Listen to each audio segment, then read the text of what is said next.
When I saved my first $1,000, I had absolutely no idea what to do with it.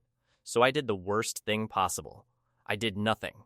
It just sat in my checking account for months, doing nothing, going nowhere, while inflation quietly ate away at it every single day.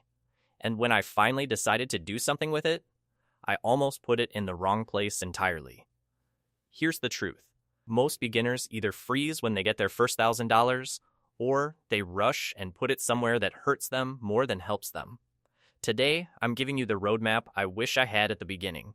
A clear, simple, step-by-step guide on exactly where to put your first $1,000 when you are starting from absolute zero. No jargon, no complexity, just the truth. Let's get into it. I remember being 22 years old with $1,000 saved up and going online to figure out what to do next. Big mistake. One person said buy Bitcoin, another said open a brokerage account. Someone else said max out your Roth IRA. A finance influencer was screaming about some hot stock that was about to explode. I had no idea what any of it meant. So I froze. And while I was frozen, trying to figure out the perfect move, that $1,000 sat in my bank account, earning basically zero.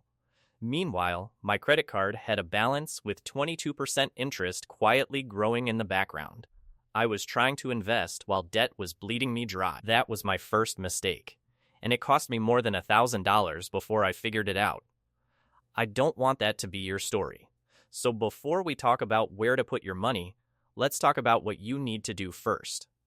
There is a specific order to follow when you are starting from zero. Most people skip straight to investing. That's the wrong move. Step 1. Kill your high-interest debt. If you have credit card debt, that is your first investment. I know that sounds weird. But think about it this way. Paying off a credit card with 20% interest is the same as getting a guaranteed 20% return. No investment in the world reliably gives you that. Not the stock market, not crypto, nothing. So if you have high-interest debt, take a portion of that $1,000 and attack it first. You will come out ahead every single time. Step 2.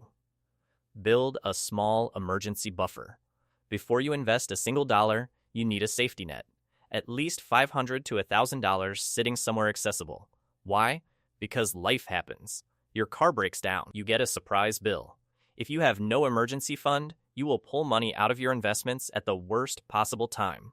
And that destroys your progress. I skipped both of these steps when I was starting out. It set me back months. Learn from my mistake and do it in the right order. Now, once your debt is under control and your emergency buffer is set, here is exactly where your $1,000 goes. Option 1. High-yield savings account. This is where your emergency fund lives, not a regular bank savings account that pays you 0.01% interest. A high-yield savings account, or HYSA, currently pays around 4 to 5% annually. It's safe, it's liquid, you can pull the money out anytime you need it. And it's actually growing instead of sitting still. Open one online. It takes about 10 minutes. Put your emergency buffer here and leave it alone. This is your financial safety net, not an investment account. Option 2. Roth IRA. This is the most underused account in America for people under 35. And it might be the most powerful tool a beginner has. Here's why it's special. You put money in after taxes. It grows completely tax-free. And when you retire and withdraw it, you pay zero taxes on the gains. Zero. Nothing. The government gets none of it. If you are between 18 and 35 right now, a Roth IRA is one of the smartest moves you can make. You can open one at Fidelity, Vanguard, or Schwab in under 30 minutes. You can contribute up to $7,000 a year. Start with whatever you have. Even $500 in a Roth IRA today is worth thousands later. Option 3. S&P 500 Index Fund. Once your Roth IRA is open, this is where you put the money inside it. An S&P 500 Index Fund tracks the 500 biggest companies in America, Apple, Microsoft, Amazon, Google, and hundreds more. All in one simple investment. You are not picking stocks. You are not gambling on one company. You are betting on the entire American economy. And historically, that bet has returned around 10% per year over the long term. You buy it. You automate your contributions. You do not touch it. You let compound interest do the heavy lifting for the next 20 to 30 years. This is not exciting. That's the point. Boring investing wins. Every time. What not to do with your first $1,000. I have to say this because I see beginners make this mistake constantly. Do not put your first $1,000 into individual stocks you don't fully understand. Do not throw it into crypto because someone on social media said it's going to the moon. Do not chase hot tips, trending coins, or anything that promises to double your money fast. Your first $1,000 is not a lottery ticket. It's a foundation. Protect it. Grow it slowly. Build the habit first. The people who blow their first $1,000 on bad bets don't just lose money. They lose confidence. And they stop investing altogether. Don't let that be you. Let me give you the exact order. Simple and clean. First, if you have credit card debt, pay it down. High interest debt first, always. Second, open a high yield savings account.